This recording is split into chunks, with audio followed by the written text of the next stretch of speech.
कैसे मैंने इस एग्ज़ाम की तैयारी स्टार्ट की थी, कैसे मैंने अपने लिए समय निकाला था और कैसे मैं एक एक घंटे का समय अपने इस बिजी शेड्यूल से निकाली थी।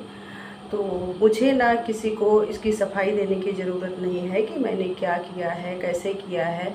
और मैं फिर से अपनी एक न्यू स्टार्टिंग करना चाहती हूँ, नई शुरुआत करना चाहती हूँ। फिर से मैं किसी एग्ज़ाम की तैयारी करना चाहती हूँ ताकि मेरा सिलेक्शन हो जाए और मैं ये शब्द सुन पाऊँ कि हाँ, मैं सेलेक्ट हो गई हूँ। तो अगर आपके भी मन में ऐसे बहुत सारे विचार आते हैं, बहुत ख्याल आते हैं, आप बिल्कुल पूर्ण रूप से बिखर चुके हैं, टूट चुके हैं, फिर भी आपके मन में एक सपना है, एक उमंग है, एक नई उम्मीद आती है कि काश मेरा भी सिलेक्शन हो जाए, मैं भी थोड़ी सी पढ़ाई कर लूँ। तो देखिए, ये वीडियो आपके लिए है, आपको ये फुल मोटिवेट करेगी।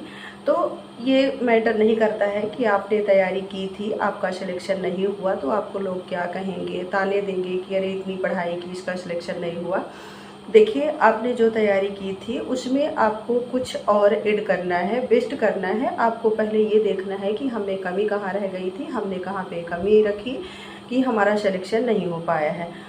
वो कमियां देखते हुए आपको अपनी तैयारी को कंटिन्यू करना है और तैयारी को आगे बढ़ाना है। तो देखिए, आप किसी भी एग्ज़ाम की तैयारी कर रहे हो, ये हम नहीं कहते पर्टिकुलर कि आप इस एग्ज़ाम के हो। आप किसी भी एग्ज़ाम के एस्पिरेंट्स हो, किसी की भी तैयारी कर रहे हो, आपने पहले एग्ज़ाम दिया था, तो आपको ये देखना है कि हमें कमियां कहाँ रह गई, हमने कहाँ पे कमियां की कि हमारा सिलेक्शन नहीं हुआ, जिसकी वजह से लोग ताने दे रहे हैं। देखिए, लोगों का काम है कहना और आपका काम है पढ़ाई करके कुछ करना। तो सबसे पहले ना आपको अपना टारगेट बनाना होगा कि मेन हमारा टारगेट क्या है, हमें काम किस पे करना है।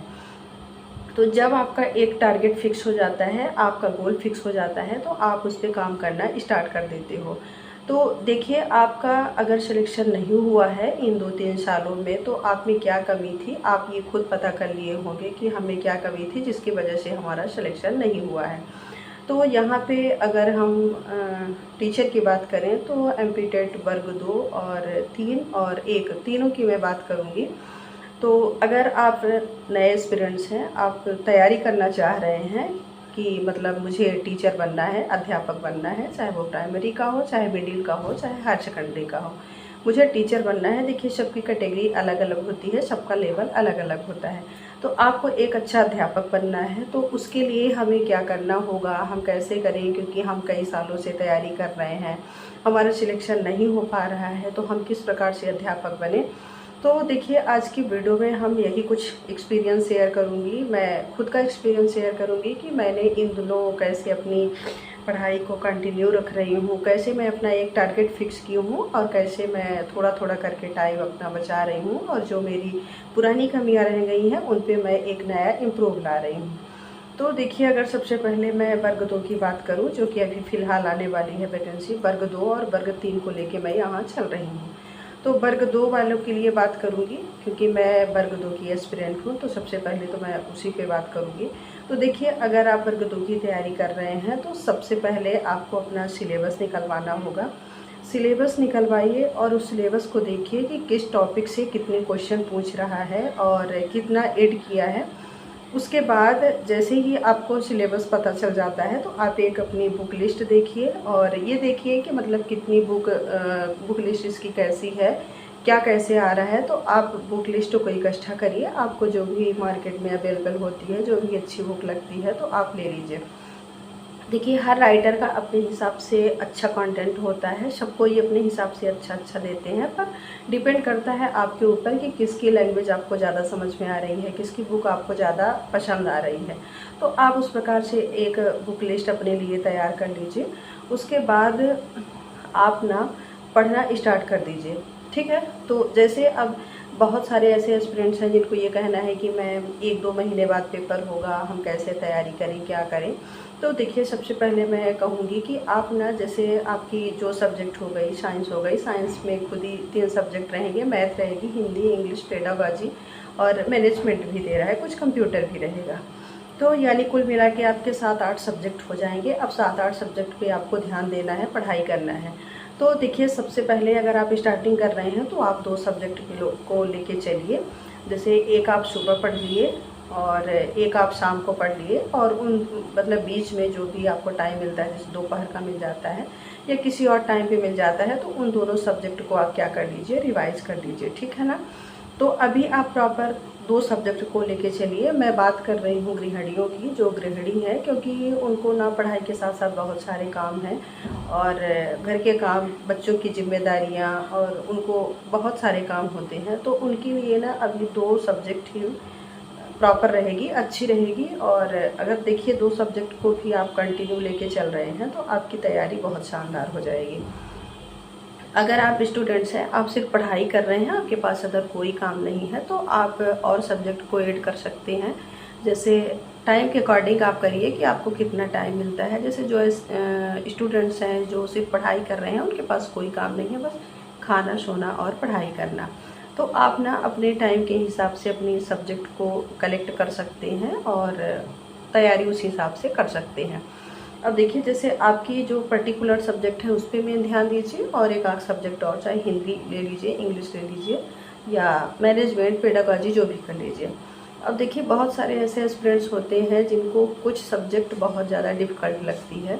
जैसे मैथ हो गई, तो मैथ की जो सब्जेक्ट है ना, मैथ बहुत सारे एस्पिरेंट्स के लिए बिल्कुल कठिन सी लगती है, ठीक है।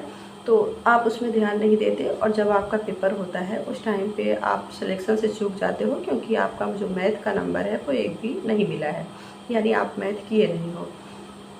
तो देखिए, आपको क्या करना है कि सबसे पहले जब डेली आप पढ़ रहे हो, तो आप डेली में ना मैथ को ऐड करो, थोड़ा थोड़ा ही पढ़ो। अब देखिए, सवाल ये आता है कि हम मैथ कहाँ से पढ़ना स्टार्ट करें। तो यूट्यूब पे बहुत सारे कंटेंट मिलेंगे, बहुत सारे अच्छे अच्छे टीचर हैं, वो बहुत अच्छा कंटेंट देंगे, और फ्रीली मिल रहा है, क्योंकि बहुत सारे ऐसे यूट्यूब चैनल वाले हैं, टीचर हैं, जो कि बहुत अच्छा पढ़ाते हैं और यूट्यूब पे बिल्कुल फ्री कंटेंट दे रहे हैं, ठीक है ना। तो वो आपको फ्री ऑफ कॉस्ट मिलने वाला है, तो आप वहाँ से भी मैथ को ज्वाइन कर सकते हैं, मैथ थोड़ा थोड़ा करके पढ़ सकते हैं। तो देखिए, अगर मैथ को आप डेली की रूटीन में फॉलो करेंगे ना, डेली थोड़ा थोड़ा करके पढ़ेंगे, तो वो आपकी एक फेवरेट सब्जेक्ट बन जाएगी। जैसे आपका अगर अब मतलब अभी अगर मन नहीं लग रहा है, तो धीरे धीरे करके ना आपकी वो फेवरेट बन जाएगी, आपका मन लगने लगेगा, और डेली आपको ये लगेगा कि मैं ये सब्जेक्ट करूं। तो इस प्रकार से आपकी मैथ भी कवर हो जाएगी। और उसके बाद इंग्लिश, मतलब जो सब्जेक्ट आपको बहुत ज़्यादा टफ लगती है और ऐसा लगता है कि इसके क्वेश्चन आने वाले हैं, ठीक है, तो आप उस सब्जेक्ट को ना अपने डेली की लाइफ पे ऐड कर लीजिए। जैसे आप 2 सब्जेक्ट पढ़ रही हैं, तो आप उसको भी ऐड करिए, थोड़ा थोड़ा सा ही पढ़िए, ताकि वो भी आपको अच्छी लगने लगे और एक दिन आपको पसंद आने लगे। तो इस प्रकार से आप तैयारी कर सकती हैं। ये तैयारी अगर आप डेली करती हैं, कंसिस्टेंसी के साथ करती हैं, तो ये आपके लिए बहुत ही यूजफुल होगी। और देखिए, अगर आप ऐसा करती हैं तो आपको सिलेक्शन से कोई नहीं रोक सकता है। बस ये है कि हमें धैर्य रखना है, हमें सबसे पहले हमारा गोल फिक्स करना है, टारगेट बनाना है कि हमारा गोल क्या है, हमें नौकरी क्या करना है। देखिए, बहुत सारे ऐसे एस्पिरेंट्स होते हैं जो कि थोड़ा थोड़ा पढ़ते हैं और सोचते हैं मैं ये भी दे दूंगा, वो भी दे दूंगा, इस पे भी जाऊंगा। तो आपको ऐसा नहीं करना है। आपका सबसे पहले एक टारगेट होना चाहिए। अगर आप MP टेट वर्ग 2 का कर रहे हो, तो पर्टिकुलर आपका फोकस वर्ग 2 ही में रहना चाहिए।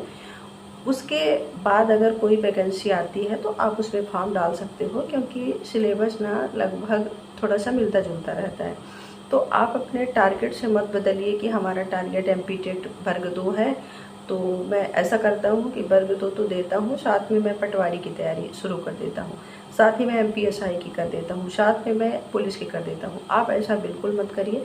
आपका जो गोल है वो फिक्स होना चाहिए, टारगेट फिक्स होना चाहिए कि अगर हमारा MP टेट वर्ग 2 है तो है, उसके साथ साथ मैं वर्ग 1 को भी दे दूँगा, मैं नेट भी दे दूँगा, सेट भी दे दूँगा, और जितनी भी टीचर की वैकेंसी आएगी, जितनी भी अलग अलग स्टेट की होगी, जैसे भी होगी, मैं उसको दूंगा। लेकिन ये नहीं कि मैं इसकी तैयारी कर रही हूँ और इसके बाद मैं झट से चली जाऊँगी पटवारी वाले में, तुरंत मैं चली जाऊँगी डिफेंस में। ऐसा आपको बिल्कुल नहीं करना है, क्योंकि अगर आप ऐसा करते हैं तो आपका इधर वाला भी पूरा मतलब टाइम वेस्ट हो जाएगा, और उधर जाएंगे तो उधर का भी कुछ मैनेज नहीं हो पाएगा। तो इस प्रकार से आप तैयारी को करिए, और आई होप कि अगर आप ऐसा करती हैं तो आपको सिलेक्शन से कोई नहीं रोक सकता। बस ये है कि कंसिस्टेंसी के साथ आप पढ़ाई करिए, बिल्कुल लगन के साथ 100% दीजिए। तो इस प्रकार से तैयारी को जारी रखिए। देखते जाइएगा, आपकी बेहद शानदार तैयारी होगी। और रिवीजन प्रैक्टिस आप बार बार करिए, क्योंकि रिवीजन जितना ज़रूरी है उतना ही ज़रूरी आपको प्रैक्टिस सेट लगाना है। क्योंकि आपने पहले भी पढ़ा है, पहले से तैयारी कर रहे हैं और थोड़ा सा इधर भी ऐड करते जाते हैं, टॉपिक को ऐड करते जाते हैं और ये देखते जाते हैं कि किस चैप्टर से कितना आया था। देखिए, मैं यहाँ पे बताऊँगी कि प्रैक्टिस सेट का क्या इम्पॉर्टेंट रहता है, प्रैक्टिस सेट हमारे लिए क्यों ज़रूरी रहता है। तो उससे आपको ये बेनिफिट मिलने वाला होता है कि जैसे आप पहले से तैयारी कर रहे हैं। देखिए, हर साल ना जो भी पेपर होता है उसका लेवल बढ़ता जाता है, बदलता जाता है उसका सीक्वेंस। तो आपको ये भी देखना है कि पहले पेपर कैसा आता था। तो जब आप प्रैक्टिस सेट लगाएंगे तो आपको ये भी आइडिया आएगा कि पहले पेपर कैसा रहता था और पेपर अब कैसे होने वाला है। तो आप उस हिसाब से आपकी जो तैयारी होगी वो होती रहती है। तो रिवीजन बहुत ज़्यादा ज़रूरी है, प्रैक्टिस सेट लगाना बहुत ज़्यादा ज़रूरी है। उसके साथ साथ मॉक टेस्ट लगाइए, और मॉक टेस्ट के लिए बहुत सारे कोर्स हैं। आप टेस्ट बुक ज्वाइन कर लीजिए, वहाँ से लगाइए, वहाँ से देखिए कि हमारी तैयारी कहाँ तक है और हम अभी कितने एलिजिबल हैं, कितने मार्क्स हम पा सकते हैं। तो वो भी आपके लिए बेनिफिशियल रहेगा, तो आप उसको भी ज्वाइन कर सकते हैं। और अच्छी खासी टेस्ट सीरीज़ है, उसमें टेस्ट देके अपने आप को देख सकती हैं कि कितनी हमारे अंदर ताकत है, कितनी क्षमता है और हम कितना पढ़ लिए हैं। तो प्रैक्टिस टेस्ट लगाने से ये बेनिफिट होगा। और प्रैक्टिस का भी मैं बता दी। और रिवीजन आपको बार बार करना है, रिवीजन से नहीं चूकना है। अगर आपने एनसीईआरटी बुक पढ़ लिया है, आपको ये लगता है कि हमने तो पहले से बहुत अच्छे से पढ़ा है, मेरा कंप्लीट हो गया है, ठीक है ना, तो आपको फिर से उसको बार बार रिवाइज़ करना है, देखना है। ये नहीं कि हमने 1 साल पहले पढ़ा है तो हमें याद है, ऐसा नहीं, बीच में सब भूल जाता है। तो आपको एनसीईआरटी बुक को भी लेके बीच बीच में चलना है, और एडवांस बुक अगर है तो वो भी लेके चलना है, एमसीक्यूज की अगर कोई बुक है उसको भी लेके चलना है। मतलब आपको बहुत अच्छे से पढ़ाई करना है और बिल्कुल ये सोचना है कि हमारा इस बार सिलेक्शन हो जाए, मैं अच्छे नंबर से क्वालिफाई हो जाऊं, ताकि मैं भी सुनूं कि हाँ मेरा सिलेक्शन हो गया है और मुझे भी अच्छा लगे। तो आई होप कि हमारी वीडियो देख के बहुत सारी लेडीज़ों को मोटिवेशन मिलेगा। अगर मोटिवेशन मिलता है तो प्लीज़ आप अपने आप को देखिए, अपने आप में इम्प्रूव लाइए और सोचिए कि हाँ हमें एक दिन ये चीज़ ज़रूर बनना है और मुझे नौकरी पाना है। भले ही आपकी उम्र 30 वर्ष हो गई, 35 वर्ष हो गई, अगर आप एलिजिबल हैं एग्ज़ाम देने के लिए तो आप एक मौका अपने आप को ज़रूर दें और उस मौके को अच्छे से फुल समर्पण के साथ 100% दीजिए। जितना टाइम हो सके उतना टाइम आप पढ़ाई में लगाइए, क्योंकि अगर आप किताबों से मन लगाते हैं, किताबों के साथ टाइम स्पेंड करते हैं, तो वो आपको ना एक बहुत ऊंचाई तक ले जा सकती है। तो इस प्रकार से आप अपनी तैयारी करिए और अच्छी खासी नौकरी पाइए। तो इसी के साथ हम होते हैं अलविदा, और फिर मिलेंगे नेक्स्ट मोटिवेशनल वीडियो के साथ। तो आज के लिए बस इतना ही। Thank you so much, bye bye everyone and all the best.